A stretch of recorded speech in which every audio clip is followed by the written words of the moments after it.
preencher aquele quadro que você mandou, ou eu tenho que me basear nas perguntas que você colocou naquele quadro para fazer um texto corrido? Sim, você pode fazer um texto corrido, né? E aí você fica à vontade para desenvolver o texto. Pode usar outra, pode expandir a bibliografia, né? Ou pode fazer naquele quadro. Eu acho que aquele quadro fica muito esquemático, fica muito limitado. Mas alguns alunos preferem, né? Vocês estão na universidade, não estão? Então vocês têm autonomia. Pode fazer um texto corrido, maior, ou pode ficar naquele quadro. Vocês têm autonomia, liberdade para isso, tá bom? Ah, ok. É que tem alguns professores que são mais criteriosos e querem de um jeito específico. Não, não. O importante é vocês explorarem o texto. É vocês é, aprenderem os conceitos, né? Aprenderem a discussão. Tá bom? Ok, muito Mas não obrigada. precisa. Quanto à forma, não tem sentido ser rígido quanto à forma. Tá bom? Hein, gente? Mais alguma dúvida sobre a síntese, sobre o conteúdo? Então vamos retomar aqui a aula, né? São 9, a gente vai até 10h15. Então, quando a gente lê essa literatura sobre o turismo de massa, sobre a democratização do turismo, o que chama atenção é que é um processo estrutural de longa duração. Né? Então a escala temporal é uma escala de séculos, não é isso? Então é do século XIX para cá, do século XX para cá. Então, esses processos, eles foram muito heterogêneos entre os países. Eu só estou aceitando que os alunos estão chegando. Então, esse processo depende da economia, uma economia que vai definir uma estrutura ocupacional, ou seja, mercado de trabalho. Né? Então, na França, por exemplo, o meu orientador lá era professor da universidade e a mulher dele era professor do ensino fundamental. A diferença salarial dele entre eles era assim, pequena. Tinha uma diferença salarial. Ele tinha mais status do que ela, claro. Né? Ele vinha para o Brasil, ele fazia pesquisas internacionais, mas o salário dela, que era trabalhava no ensino fundamental, era próximo do salário dele. Então essa estrutura ocupacional, essa estrutura de mercado de trabalho, faz com que na França o acesso ao lazer, o acesso ao turismo seja quase universal, né? Aqui a diferença salarial entre um professor da FMG e um professor do ensino fundamental da rede pública estadual é enorme. Então o mercado de trabalho, que é um mercado que depende da qualificação da mão de obra, que depende da expansão, né, do capitalismo no Brasil, né, ele é determinante. Vocês sabem qual que é a mão de obra, qual que é a ocupação que mais absorve mão de obra feminina no Brasil? Vocês sabem qual que é? Eu vou perguntar para as mulheres aqui, vamos ver se elas sabem se elas conhecem o país que elas estão, sabem onde que elas assim, amarraram o burro delas, né? Ou seja, você conhece o país que você vive, né? Qual que é a ocupação número 1 das mulheres no Brasil? Hein, gente? Laiane, Larissa, Ferreira, Laura, Gabriele, pode falar. Lisli Antunes. Eu vejo muito professora, psicóloga e dentista. É isso. Dentista é profissional liberal, né? É uma pessoa com alta qualificação. Né? A rede pública de educação absorve, sim. Né? Grande parte das mulheres trabalha na rede pública de ensino, né, do município e do estado. É porque antes tinha aquele ensino, qual era o nome que dava? Não era pedagogia. Você fazia um curso. Ah, sim, mas isso antigamente. Hoje você tem que fazer pedagogia, né? O que mais, gente? Sim, mas eu acho que é por conta disso. Mas qual que é o passo número 1 das mulheres no Brasil, você sabe? Não? É empregada doméstica. Então, como que o mercado de trabalho tem essa estrutura, né? Quanto que uma empregada doméstica ganha, gente? Vocês sabem? Ela ganha muito? É o salário mínimo, às vezes ganha por dia, né? Não. Aí você tem um mercado formal, que é o salário mínimo, né? Que ela tem direito a férias remunerada, que ela está coberta pela Seguridade Social, ela pode se aposentar, ela pode ter um acidente de trabalho e ter rendimento, né? Ela tem férias. E você tem uma parte dessa mão de obra que está no mercado informal, que não tem trabalho, que não tem carteira de trabalho assinada, que não tem férias remunerada.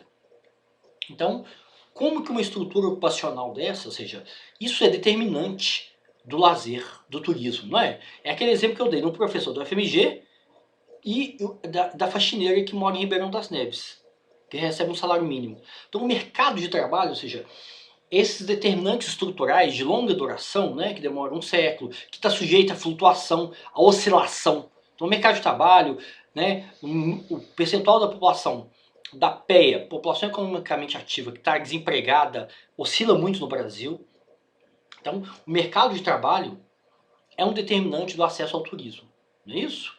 Não faço, a gente não, né, a gente não viaja porque acha que a gente está curioso, que a gente é interessante, que a gente quer conhecer novas culturas, não. A gente viaja porque a gente tem acesso, porque é acessível ou não, né? As pessoas, o turismo é legal, o turismo, a gente quer conhecer, as pessoas chegam com essa visão romântica do turismo. Não, o turismo é um fenômeno de massa, né? Ou seja, o fluxo turístico é da ordem de bilhões de turistas, da ordem de milhões, e ele é determinado por fatores econômicos, né? Completamente determinado.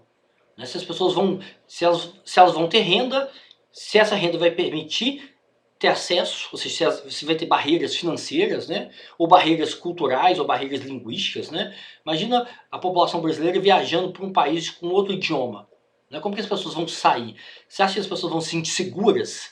Né? Imagina que, vamos imaginar que Jesus volte na Terra, né? Que aconteça esse milagre. Ele faz um milagre que a população brasileira vai conhecer a Arábia Saudita, né? Vai conhecer o Irã, né? Um país extremamente rico, né? Com uma cultura, né? A Pérsia, né? Uma cultura sofisticadíssima, né? Arte, etc. Religiosidade, né? Então, como que você acha que as pessoas se sentem seguras para viajar para fora do Brasil? Ou seja, vamos imaginar que a gente elimine a barreira financeira. Claro que não. Então, o turismo, a experiência turística, na verdade, ela está completamente, completamente atravessada por barreiras, e a experiência pode ser mais ou menos porosa. E para isso depende do mercado de trabalho, depende da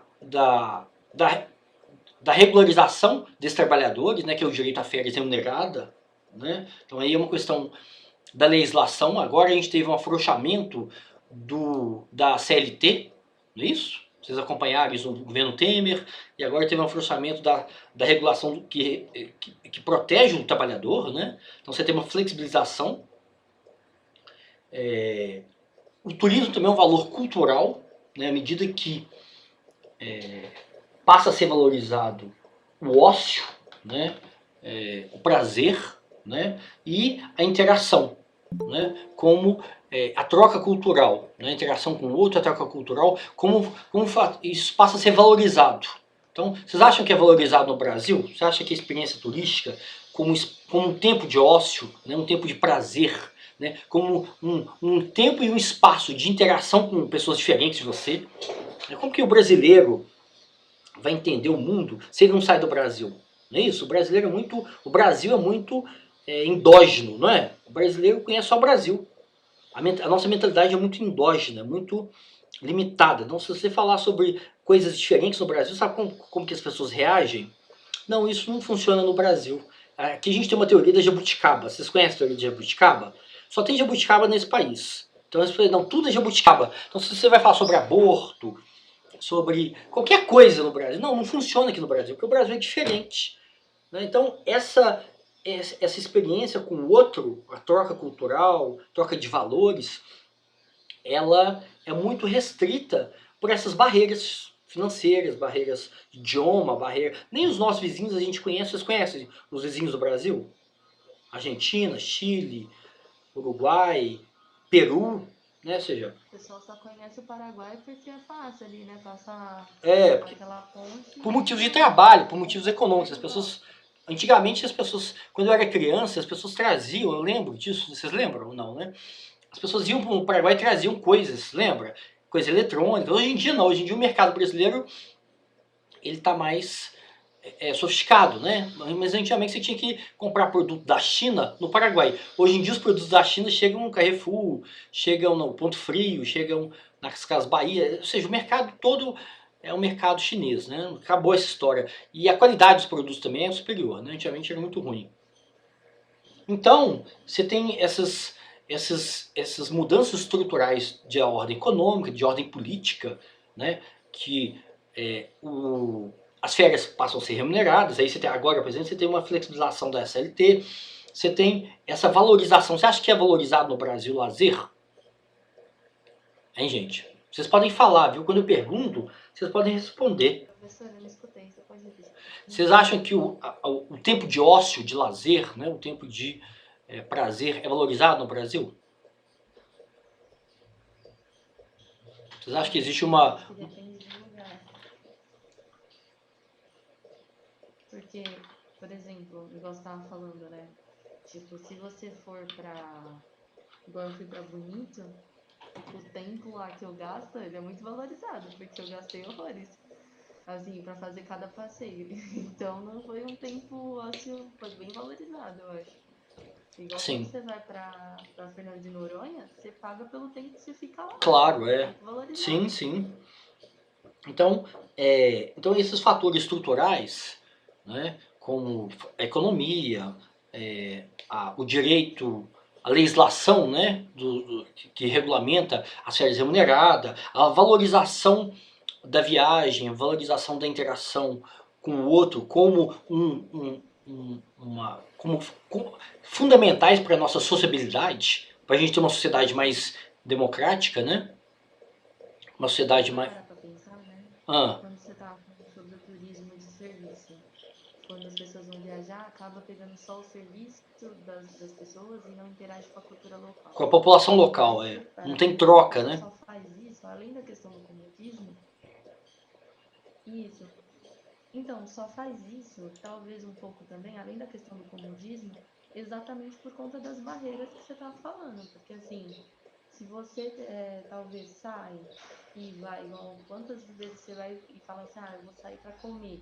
Você não conhece o lugar que você vai comer e tal, então é mais fácil você acabar pegando o que tá ali mais fácil para você. Tipo, eu tenho o costume, quando eu vou viajar, de sempre ir nas agências, tipo, não fecho direto com, vou citar nomes, né? Mas se eu fecho com a CVC, normalmente a CVC vai e já quando você chega, já oferece os pacotes de passeio para você.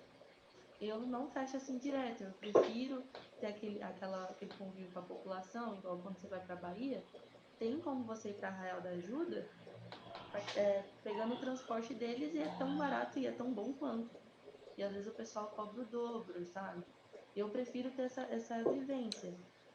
Mas são as barreiras. Tem gente que já fala assim, não, eu não vou fazer isso porque não conheço, é perigoso, eu não vou sair dessa situação aqui. Então, tipo, eu acredito que acaba sendo uma coisa ligada com a outra, sabe? Sim, sem dúvida, claro, né? Sim, você tem razão.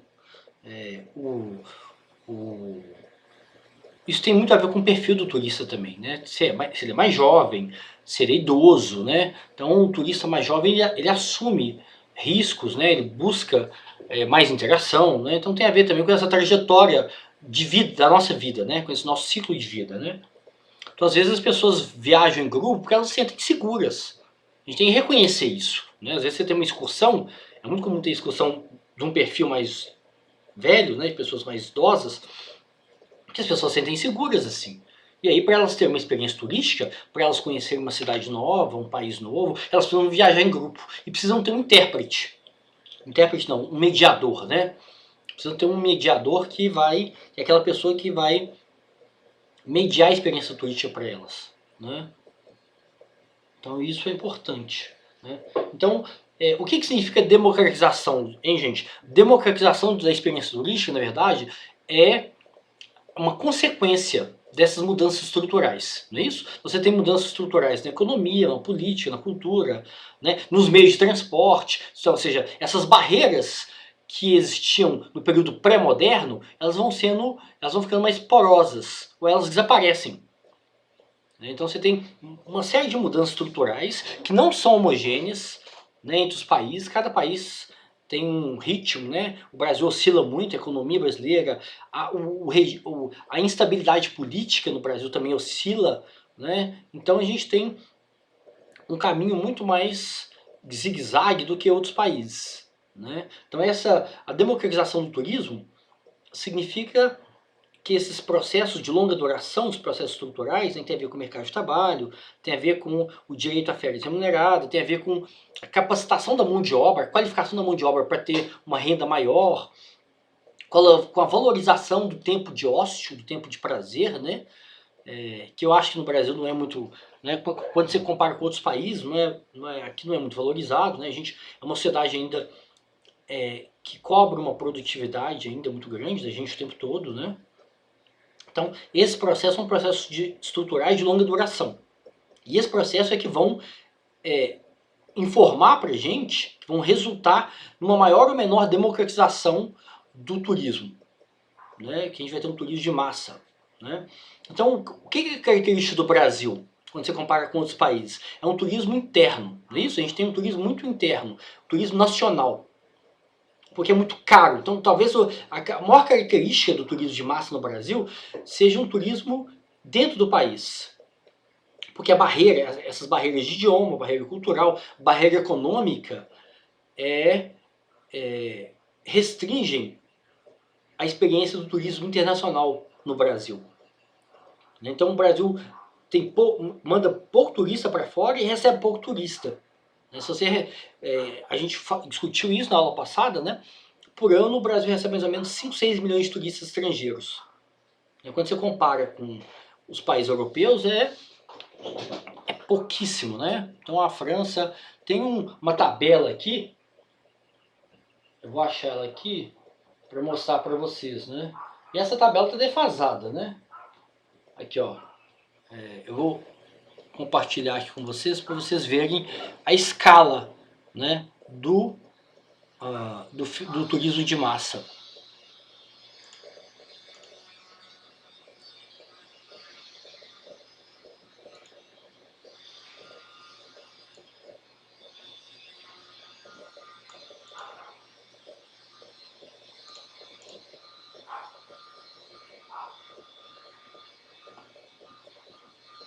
E, gente, não compartilhou não, né? Vocês estão vendo a aula não, né? Não apareceu não, apareceu? Agora está aparecendo. E, gente, então essa tabela tá desatualizada, tá vendo? Mas aí você vê o número de chegadas de turistas internacionais na França, né? É 83 milhões, 84 milhões em 2015, né? Nos Estados Unidos 77 milhões, né? Na Espanha 68 milhões, na China 56 e etc, né? Na Rússia 30 milhões, no Brasil é 5, 6 milhões, né? Então essa tabelinha ajuda a gente a entender a escala do turismo de massa, a escala, o que significa democratização do turismo, né? Então você tem turistas franceses que viajam dentro da França, como no Brasil, né? O turismo, gente? O turismo na França é enorme também, as pessoas viajam muito, né? Os franceses, você tem um turismo interno que circula, faz as pessoas conhecerem o Mediterrâneo, né? O sul da França, e você tem um turismo internacional. Então isso mostra como que é acessível, como que essas barreiras na França foram diminuindo. Então você tem muitas empresas aéreas, o TGV, né, que é o trem bala francês, né? Ele tem uma malha que cobre todo o território, né? É possível você viajar do norte da França para o Mediterrâneo, para o sul, é possível você viajar de trem da França para Portugal, para Espanha, para Suíça, para Bélgica, para Holanda, etc., para Itália, né? Então é isso que a gente estava discutindo antes, né? Que essas barreiras de transporte, de financeiras, do valor da passagem, né, são fundamentais, né? Oi, gente, estão ouvindo?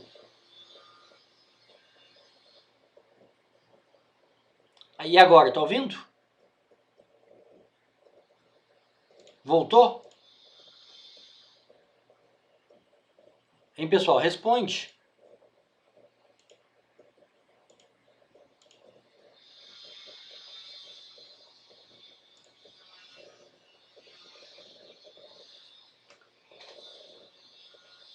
Então a gente pode discutir essa... Vocês estão vendo o quadro aqui, né?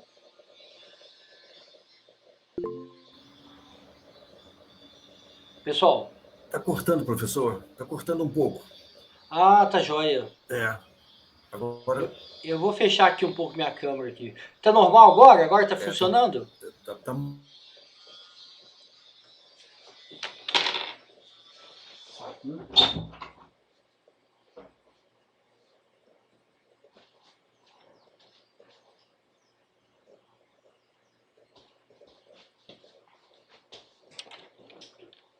Hein, gente? Vocês estão ouvindo? Tá normal? Voltou? E agora?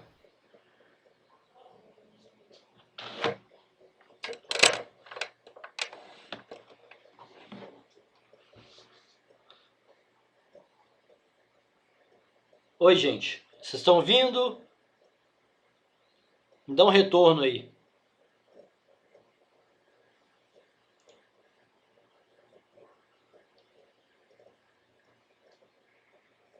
Uma hora volta, outra hora some sua voz, professor. Tá. Eu vou mexer aqui na internet, vou fazer Vou ver se funciona, tá bom? Vocês estão vendo o quadro?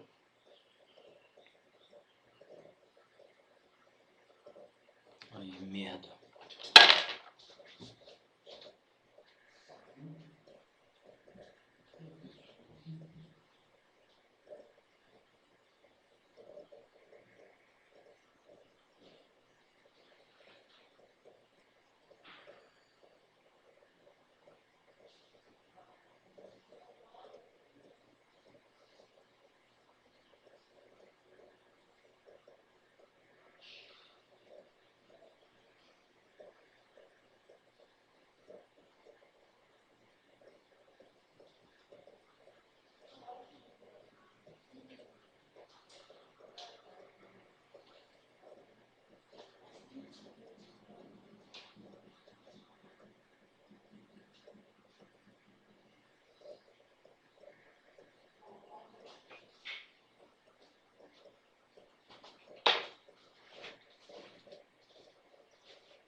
Oi, gente. Vocês estão aí?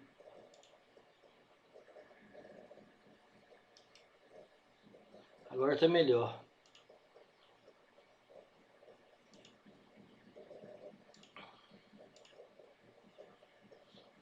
Podemos retomar agora? Vocês estão ouvindo? Hein, gente? Responde. Podemos retomar? Não, professor. Fica cortando a sua voz. Agora? Não voltou? Não tá normal? Tá melhor, professor. Tá melhor. Ah, tá. Tenta desligar a câmera, porque às vezes tá muito pesado o que você tá apresentando e gravando a sua imagem. Tá joia. Quando você for apresentar aqui a tabela que você tá apresentando.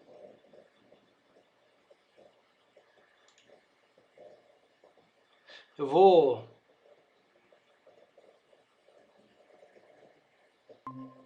Câmera. Voltou. Voltou? Saco, né? No boca. Tem que voltar pro GC, não tem que voltar para o presencial. Tá foda. Tá tudo certo, tá tudo certo. Tá tudo bem? Eu vou compartilhar de novo aqui a aula pra gente retomar, tá? Vou apresentar esse quadro aqui e a gente retoma. Apresenta a tabela que você tava apresentando. Sim.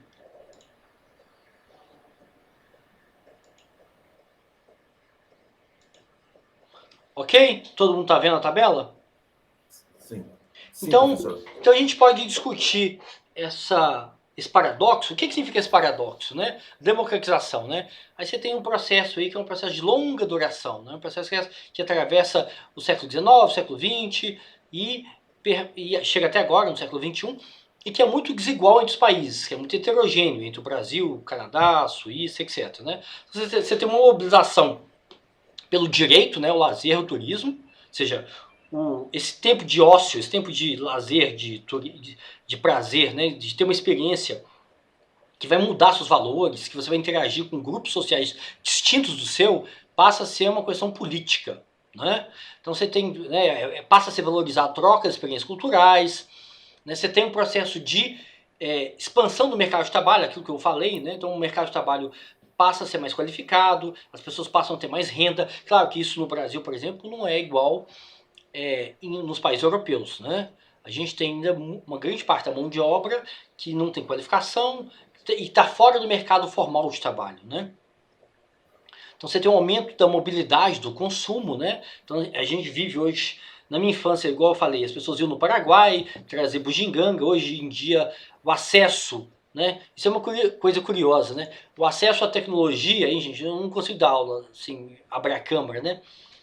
O acesso hoje à tecnologia, né? As pessoas com baixa escolaridade, baixa renda, às vezes as pessoas moram em áreas do Brasil que não tem saneamento básico, mas elas têm um smartphone, né? Elas têm rede social. Então o consumo, a gente vive hoje que o consumo de bens se massificou, né? Mas o acesso a serviços não, né? Então o acesso a serviços no Brasil, como saneamento básico, como transporte público, como sistema de saúde, continua ainda limitado.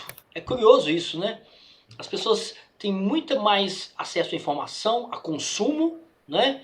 Mas não têm acesso às coisas mais simples, como saneamento básico e transporte público, ou serviço de saúde, por exemplo. Isso parece um paradoxo também, né? Então a gente tem acesso a entretenimento, a lazer, a rede social. As pessoas usam a rede social para fofocar, para alimentar a teoria da conspiração, né? As pessoas adoram isso, mas não tem acesso a um transporte público regular, né? Um transporte público que dê qualidade de vida para elas, né? As pessoas precisam ficar 2 horas, às vezes até 3 horas, para sair casa, trabalho, trabalho, casa, né? Então você tem um aumento aí do consumo, né? Você tem um investimento de recursos públicos e privados nos territórios, né? Então isso é um tema que a gente vai discutir na aula de turismofobia, né? Como que as cidades que recebem esse fluxo turístico, né, dessa magnitude, na ordem de milhões de turistas, como que elas acabam chupando o recurso público, né? Então existe toda uma discussão de que, e não é a cidade inteira, claro, né? Quando você vai no Rio, por exemplo, vocês foram no Rio depois daquela reforma urbana feita no Rio de Janeiro, para a Olimpíada, para a Copa, vocês foram? Vocês já viram o Museu do Amanhã no Rio? A zona portuária do Rio, ela foi toda, né, reformada, né? Você teve uma reforma urbana lá da ordem de bilhões de reais, né? Investimento com recurso público do município, do estado, da União, né? Na época do Lula, né? Na época do Lula, do Sérgio Cabral, do Eduardo Paes. O Eduardo Paes até voltou agora, né? Só falta voltar o Sérgio Cabral e o Lula volta o ano que vem. Então é o trio parada dura, né? Então na época da Copa, que o Brasil gastou muito dinheiro público com estádio, né? Com elefante branco, com investimentos do padrão FIFA, né? A gente lembra até 2013, com aquelas mobilizações contra, né, exigindo um transporte público de qualidade, contra o governo Dilma, né? Contra o governo federal da época, e contra esse padrão FIFA, né, contra essas exigências da FIFA e tal. Então, essa discussão sobre a concentração de recursos públicos e privados nos territórios, né, não é na cidade toda do Rio de Janeiro, né, apesar de todo o Rio de Janeiro tem 7 milhões de pessoas, tem mais de 1.000 comunidades, mais de 1.000 favelas, né, então o investimento público e privado nos territórios turísticos é muito concentrado, né, então na zona sul do Rio, e agora na zona portuária, né, que é onde foi feito aquele museu lindo, né, aquele Museu do Amanhã. Vocês já devem ter ido ou já devem ter visto imagens do Museu do Amanhã, né? Foi feito por um arquiteto famoso, um arquiteto espanhol, né, super badalado, né, tem obras em vários lugares do mundo, né? Ele chama Calatrava, eu acho, não lembro o primeiro nome dele. Então foi feito um investimento enorme nessa zona portuária do Rio, né? Eles implodiram a perimetral ligava várias partes da cidade ao centro do Rio, né, explodiram aquilo, então virou uma área, o que eles chamam um processo de turistificação. Agora você tem hotéis lá, né, não tinha hotéis 3 estrelas, 4 estrelas, né, agora você tem hotéis nessa zona portuária, você tem agora o oceanário, né, não tinha oceanário no Rio, construiu-se um oceanário, construiu esse Museu do Amanhã, agora você tem uma London Eye, aquela roda gigante panorâmica, construiu-se agora em 2020, eu acho que foi 2020 ou 2021, inaugurou uma roda gigante tipo a London Eye lá, né? Então, ou seja, tem todo um investimento que nesse território turístico, né? que acaba concentrando esses investimentos públicos e privados, deixando outras regiões da cidade completamente sem investimento. Então, o turismo, na verdade, ele pode funcionar ele pode ter efeitos perversos, né, na vida urbana, na vida do cidadão, enormes, né, porque ele privilegia determinados territórios que são muito pequenos, né, que são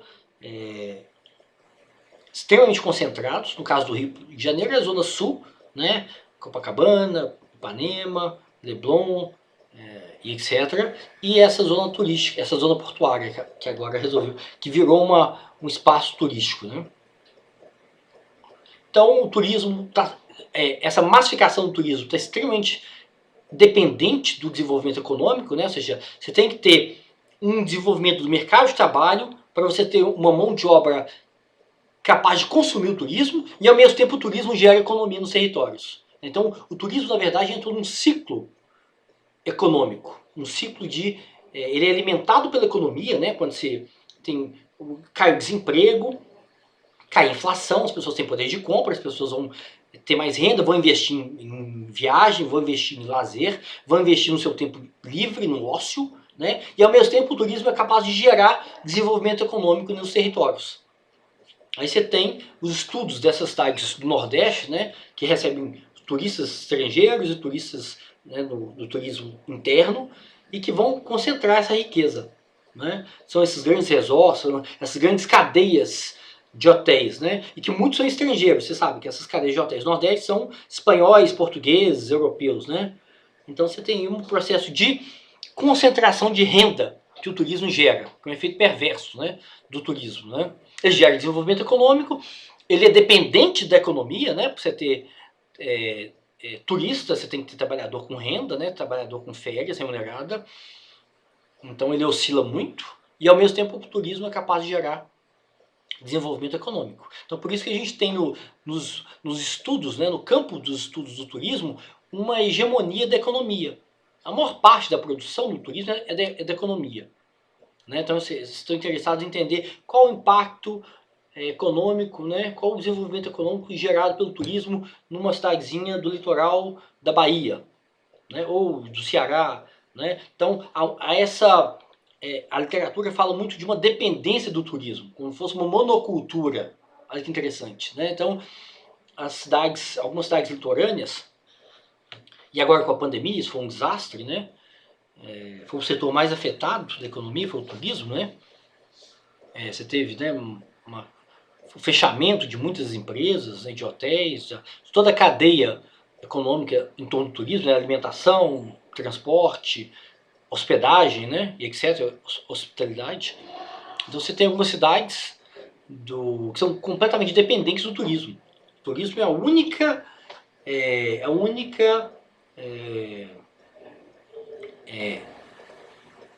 economia da cidade, né?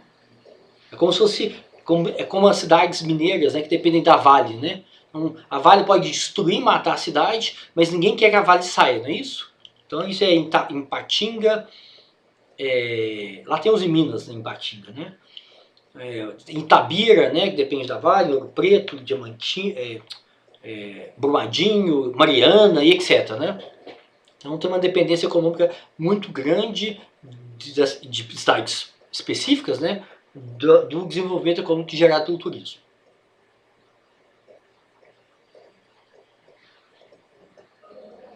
Então, existe esse processo de democratização, um processo, como eu disse, muito longo, de longo prazo, e que cria esses fluxos turísticos, né, internos e externos, né, o turismo interno, o turismo nacional e o turismo internacional, né.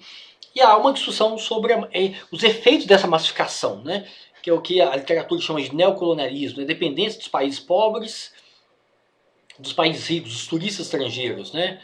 Aí você tem um processo de perda das tradições, né. Então você tem aí cidades pequenas, né, do interior de Minas, ou cidades litorâneas que sofrem, que você tem um deslocamento da mão de obra para o turismo, que vai trabalhar uma mão de obra sem qualificação, com baixo salário, né, com baixo renda, e que abandona essas tradições, né? Muitas vezes você tem uma falsificação dessas tradições também para atender os turistas, né?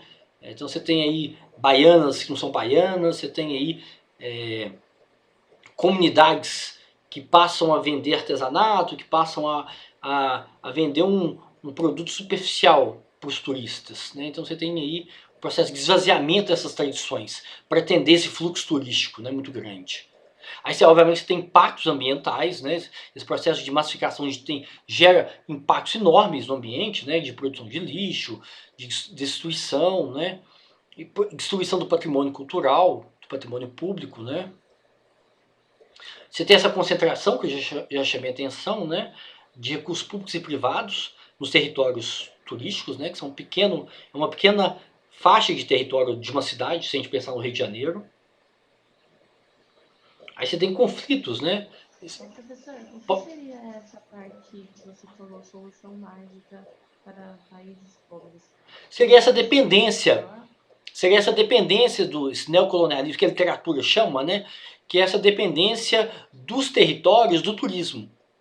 Então você tem países que a única cadeia produtiva é o turismo. Você tem cidades do Brasil que a única cadeia produtiva é o turismo. Né? Então quando o turismo... Então, aí, com a pandemia agora, por exemplo, você tem... Foi um desastre, né? Durante um período você cessou o turismo, foi completamente interrompido. Mas isso é muito discutido, por exemplo, quando você tenta fazer uma gestão do turismo. Né? Então, o turismo muitas vezes é uma terra de ninguém, não é isso? Assim, é um mercado puro. Né? Só as empresas definem os impactos desse fluxo turístico no território. Então, há uma ausência, né, muito comum isso, total, de gestão pública do turismo. Né, de turismólogos que vão trabalhar, por exemplo, na Secretaria Municipal de Turismo, na Secretaria Estadual de Turismo. Ou seja, não há um controle, não há políticas públicas, não há um planejamento desse fluxo turístico nos territórios. Né? Então, essa dependência desses territórios do turismo, né, como única cadeia geradora de renda produtiva, faz com que, quando há políticas públicas de controle desse fluxo turístico, né, para proteger o patrimônio ambiental, o patrimônio cultural, para organizar esse fluxo turístico, né, isso pode até inclusive impactar na democratização, ou seja, você pode ter novas barreiras, né, como é o caso de Fernando de Noronha, ou como é o caso de Veneza, que está reduzindo o número de navios, né, de grandes navios, de cruzeiros, né, ou seja, vai ficar mais caro viajar para lá. Né, ou Bonito, por exemplo, igual você foi, né, você pode ter uma redução do fluxo turístico, porque aquilo pode, como é um ambiente muito frágil, né, um ecossistema muito frágil, em algum momento vai ser necessário reduzir esse fluxo turístico, reduzir a janela, reduzir o fluxo turístico, e isso pode ter impacto no custo da viagem, né? Como tem exemplos também em Machu Picchu, né, que também está diminuindo, reduziu o fluxo turístico para Machu Picchu, porque lá é um sítio arqueológico muito frágil, né? Aquilo, eu não sei quantos anos tem Machu Picchu, né? Não sei se tem 800 anos, 900 anos, ou seja que, então, os meses e o fluxo e o número de turistas que podem visitar diminuiu muito. Eu vi isso na imprensa, né? Eu nunca fui lá. Talvez nunca vá, inclusive, né? Porque é muito caro, porque as viagens, né, no Brasil são muito caras e aí esse é o tema do trabalho intermediário que eu vou cobrar de vocês. Eu não vou falar hoje sobre o trabalho, eu até passei o trabalho. Vocês receberam o material, não receberam?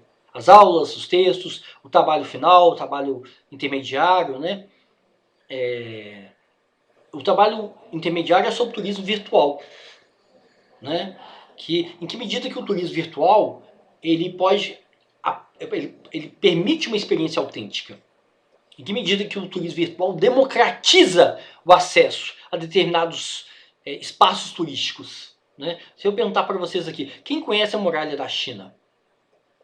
Tem alguém aqui que conhece a muralha da China? Olha lá, o Alisson, só para me avacalhar, tá vendo? Eu queria 100% de negativa. Que, ai, gente, é impossível, a muralha da China é caríssima, ninguém vai, né? Ou seja, Coisa mais, aquela coisa lá que tem a Boreal, qual que é o nome? Aurora. Ninguém, a Aurora Boreal, que Isso ninguém... também. Ah lá, tá vendo? Não, mas é uma exceção que confirma a regra. Hein, Alisson? O Alisson é uma exceção que confirma a regra. Eu nunca fui na China, eu imagino que o custo de uma viagem para a China deve ser da ordem de uns 50 mil reais, né? Ou seja, não, mas assim, é muito caro, Mas é caro, é caro. uns 20 mil reais, né? Ou seja, mas se for minha família, dá uns 50 mil reais. Hein? Se for eu, minha mulher e meu filho, dá uns 50 mil reais. É muito Então, caro, sim. é caríssimo, né? Então, Professor, pode falar, Alisson. a Noruega é carésima comparado com a China. Ah, é? Carésima, gente. É. É caro. O metrô em Oslo, o metrô, $6. É absurdo, E esse é né? o transporte em massa. É. $6. Faz as contas. É. É carésimo. na Suíça, muito caro também. É. Absurdo. Absurdo, Noruega bate recordes. É. Tudo, alimentos, qualquer coisa. Mas são muito bonitos. A Aurora Boreal é a coisa mais linda do mundo. É, mas eu prefiro ver no YouTube, eu acho mais bonito. Porque, inclusive, porque é acessível, né? Então, quando a gente for discutir o turismo virtual, a gente vai estar discutindo não ver no YouTube, não ver na televisão, mas assim, tem Sim, experiência claro. de imersão, né? É o que eles chamam de realidade ampliada. Então, tem várias experiências que você... claro, tem que ter um ambiente todo preparado para isso, né? Então, você tem museus, por exemplo... teve uma exposição em Paris, uma em Tóquio, e vai ter uma em Belo Horizonte também, daqui a uns anos, de você ver, você tem uma imersão total. Todo o ambiente, não existe nenhuma obra de arte no museu. Tudo é virtual. Né? Então você tem uma exposição do Van Gogh, você tem uma exposição do Monet, você tem uma exposição de vários artistas que o custo para você ter uma exposição real, uma exposição, vamos dizer assim, tradicional, é altíssimo, né? Por causa do seguro. Imagina o seguro de uma tela do Van Gogh. Uma tela vale $200 milhões. Dá para comprar 30 cidades em Minas Gerais. Né? Minas Gerais é famosa por ter 853 municípios. Né? Mais da metade dos municípios não gera renda nenhuma. Depende de...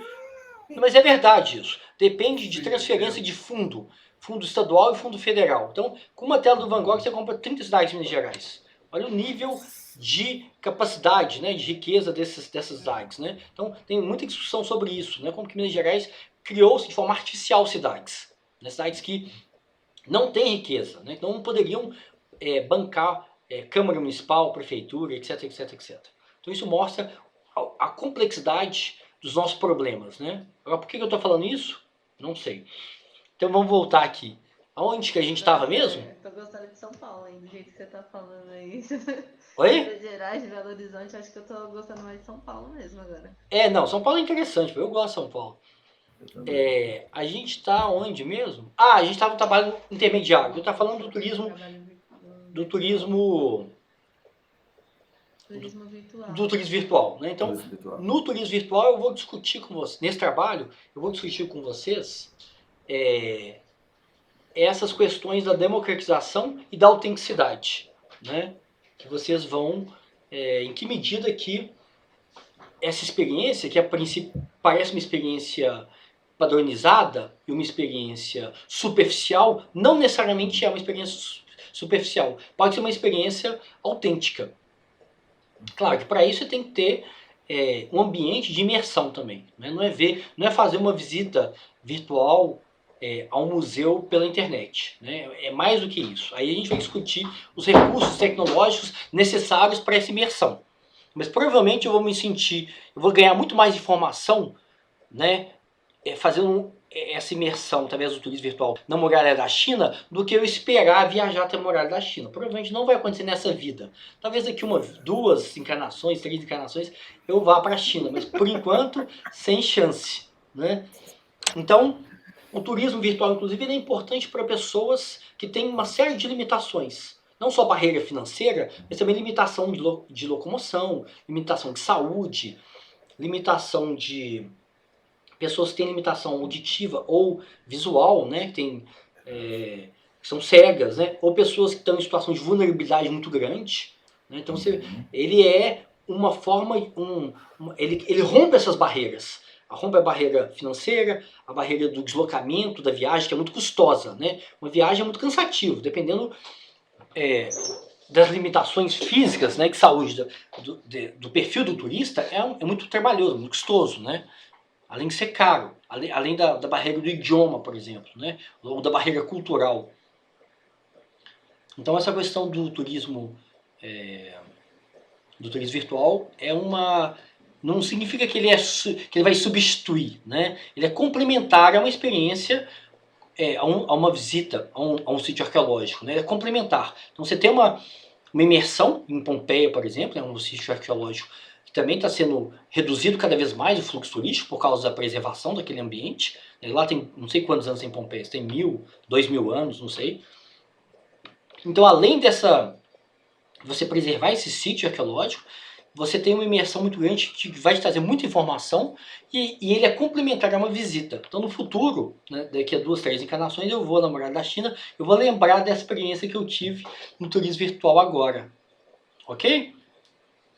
Então, voltando aqui, né? O processo de massificação, os efeitos não previstos, né? Os efeitos perversos do processo de massificação, de padronização da experiência turística gerado pela democratização. Olha que curioso, né? Por isso que é um paradoxo. Né? O que é um paradoxo? É algo difícil de resolver, não é? Ou seja, à medida que você democratiza, você massifica. À medida que você massifica, você padroniza experiências. À medida que você massifica, você gera efeitos, impactos no território.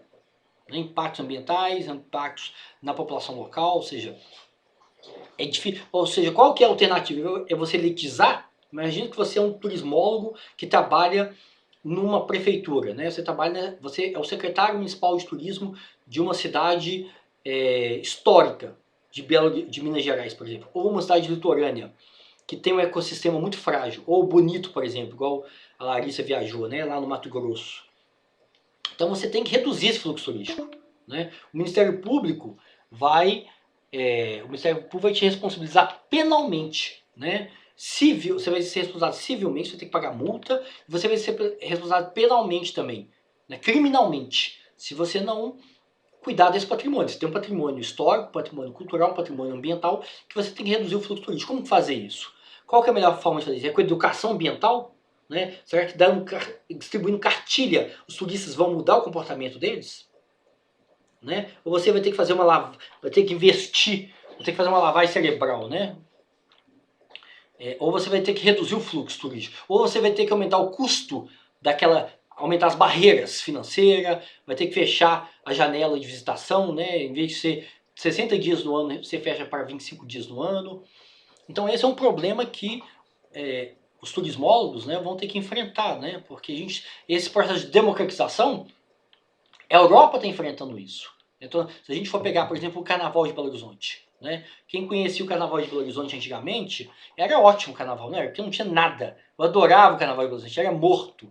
Não tinha turista, não tinha encheção de saco, não tinha música baiana, eu detesto o Carnaval, eu detesto música baiana. Então era ótimo, cara, eu adorava o Carnaval de Belo Horizonte. Você podia sair na cidade, a cidade era sua, você ia no cinema, você ia andar na cidade, você ia comer fora. Agora, aí o Carnaval de Belo Horizonte começou a mudar. Isso foi interessante, né? Você começou com aqueles grupos, né? Aqueles grupos de bairro, né? Aquele carnaval de bairro, de rua, espontâneo, sem investimento público, sem investimento privado. E aí agora no último Carnaval de Belo Horizonte, foi em 2020, recebeu 4 ou 5 milhões de turistas. Então mudou a escala, não é? Você tinha um carnaval pequeno, de bairro, mudou completamente a escala. Isso que é bom para a cidade, né? Então a prefeitura passou a investir, a Uber passou a investir, a Ambev passou a investir no Carnaval de Belo Horizonte, não é isso? Vem o mercado, vem a prefeitura, tem guarda municipal, tem polícia militar, tem banheiro químico, tem controle de não é não, né? As mulheres passaram a colocar uma tatuagem no braço, né? Não é não, seja, começa a ter mais assédio, mais violência sexual contra a mulher, mais crime sexual, ou seja, fica muito mais complexo. Né? Você tem bairros de Belo Horizonte que começam a ter depredação do patrimônio privado, público, né? Então, a gestão, né? O controle, o controle dos impactos, como mitigar, como minimizar esses impactos, passa a ser um problema público, para o turismólogo, né? Professor, mas assim, você tinha até comentado a questão da cartilha, né? Mas eu acho que, pelo menos na minha opinião, é um conjunto. É claro, e demora também, além de ser um conjunto, demora, né? fica bonito, por exemplo, além de você assinar um termozinho quando você vai fazer os passeios, essa questão legal que você disse aí, né, de se responsabilizar se caso você Causar incêndio, né? Você pode estar fumando um cigarro e jogar lá e aí tchau, foda-se. Aí você vai embora, o negócio destrói lá, né? Assim, e realmente eles elitizaram um pouco, porque acabou deixando uma quantidade de pessoas só prevista, por exemplo, para aquela atração por dia, para diminuir. Reduzir o fluxo, né? Sim, só que outra coisa que eles fizeram sempre tem questão educacional. Então, por exemplo, tem um projeto lá que se chama Projeto Jiboia, que é exatamente para você ver como que você deve agir com os animais que estão naquele ambiente. Porque Sim. assim, as pessoas, por exemplo, eu sou de São Paulo, não é comum eu ver uma cobra, tá ligado? Não. Então, assim, e lá é uma coisa comum. É claro, vocês verem. Lá a gente tá na bolha, né? Lá não é um zoológico. Lá a gente que é. Quando você vai no zoológico, os animais ficam presos nas celas. Isso. Né? Fica todo mundo com cara de suicídio, né? Tentando se matar, porque não aguenta aquela vida de zoológico. Lá é o contrário, lá é um ambiente natural Exatamente. que a gente é que tem que tomar cuidado, a gente tem que se comportar, né? Então, e tem que se comportar. E aí, como a gente não está acostumada com essa realidade, então é necessário, às vezes, a gente conseguir abrir esses olhos, porque não é nenhuma questão, às vezes, assim, de eu não querer, ai meu Deus, eu não sou a favor do ambiente, mas eu não estou acostumada com essa realidade. Claro. Então, isso é importante, a parte educacional. Claro. Porque muita gente, às vezes, faz um costume que, às vezes, é normal aqui, mas lá já não é normal porque pode prejudicar o ambiente. Claro. Então, um exemplo, foi bem até engraçado, assim, eu lembro que eu fui comer. Aí já era meio tarde. Eu falei, nossa, não tem uma luz aqui, eu tô com medo de ser assaltada. Aí o cara foi falar assim, moça, aqui não tem assalto, o máximo que você tem que ter medo de um bicho, né? do tatu, daquele... algum bicho vai te matar, mas pelo menos não vai ser ladrão, né? Eu falei assim, não, então assim, como assim, né?